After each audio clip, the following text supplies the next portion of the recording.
ఆ తర్వాత నేను నెక్స్ట్ వచ్చి క్రియేట్ వచ్చి డాక్యుమెంట్స్ అని క్లిక్ చేశాను అనుకోండి.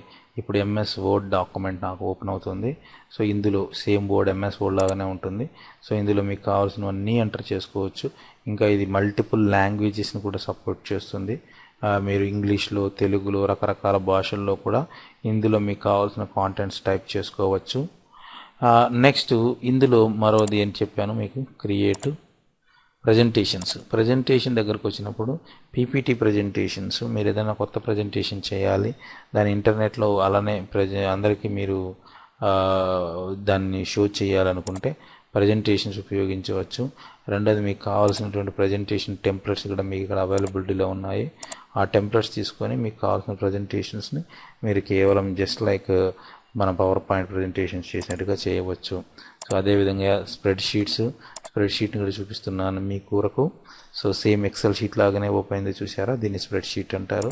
సో ఎక్సెల్ షీట్ లాగానే మీకు సంబంధించిన సమాచారాన్ని అన్నింటినీ ఇక్కడ ఉంచుకోవడానికి వీలు పడుతుంది. ఓకే.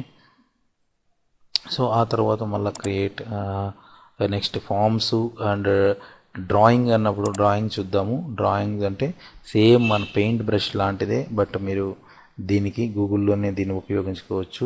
ఇంటర్నెట్ వీటన్నిటికీ మీకు కావాల్సింది ఇంటర్నెట్ తప్పనిసరి. చూసారా?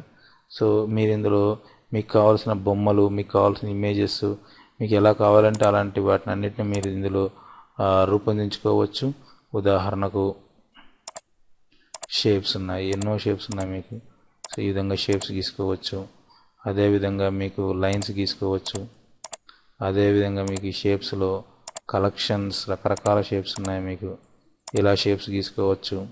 సో ఇవి ఈక్వేషన్స్, ప్లస్ మైనస్ సింబల్స్ కావాలంటే పెట్టుకోవచ్చు. సో మీకు కావాల్సిన ఎన్నో రకాలైనటువంటి యారో మార్క్స్ కావాలంటే యారో మార్క్స్ చూపించుకోవచ్చు. సో ఇలాంటి ఎన్నో విషయాలని వీటన్నిటిని మీరు కలర్లో చేసుకోవాలన్నా చేసుకోవచ్చు. వీటన్నిటిని కలర్లో ఏ కలర్లో కావాలంటే ఆ కలర్ మార్చుకోవచ్చు. వీటన్నిటిని కూడా మళ్ళీ మనం డ్రాయింగ్ టూల్స్లో ఆ పెయింట్ బ్రష్లో నేర్చుకుంటాము.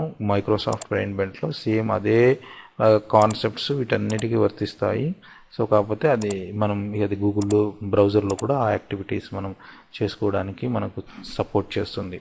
సో ఇది ప్రధానంగా ఇప్పుడు మనం తెలుసుకున్న అంశాల్లో గూగుల్ డాక్స్లో మనకు ఉపయోగపడేటువంటి అంశాల గురించి ఒక ఓవర్వ్యూ తెలుసుకున్నాము. మళ్ళీ ఈచ్ ఇండివిజువల్ని ఎట్లా ఉపయోగించాలనేది కూడా మళ్ళీ ఇన్డెప్త్ కావాలని తెలుసుకోవచ్చు. బట్ ఈ నాలెడ్జ్తోనే మీరు మీ ప్రయత్నాలు మీరు చేయవచ్చు. సపోజ్ ఈ రెండింటిని లింక్ చేయాలనుకోండి. సో ఇలాంటి రకరకాలటువంటి ఫెసిలిటీస్ మనకు ఇందులో ఉన్నాయి. సో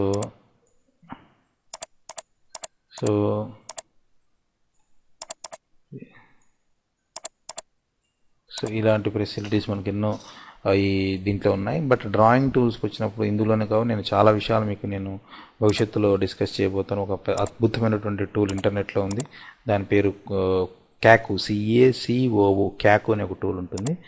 దాని ద్వారా అసలు చాలా డ్రాయింగ్స్ అద్భుతంగా మీరు చేసుకోవడానికి వీలు పడుతుంది క్యాకు టూల్. సో ఆ తర్వాత 25 ఇప్పుడు మనం నేర్చుకున్న అంశాలు ఒకసారి రీక్యాప్ చేసుకుందాము. ఈ క్లాస్లో మనం ప్రధానంగా న్యూస్, జీమెయిల్ అంటే ఏంటి గురించి తెలుసుకున్నాము. ఆ తర్వాత డాక్యుమెంట్స్ గురించి తెలుసుకున్నాము, గూగుల్ డాక్యుమెంట్స్. దాంట్లో మైక్రోసాఫ్ట్ వర్డ్ లాగానే మళ్ళీ మనం ఎక్సెల్ షీట్, పవర్ పాయింట్లు వీటన్నిటిని కూడా మనం అందులో ఉంచుకునే దానికి చాలా అవకాశాలు ఉన్నాయనే విషయాలు మనం తెలుసుకున్నాము. సో ఇది గూగుల్ డాక్స్ గురించి.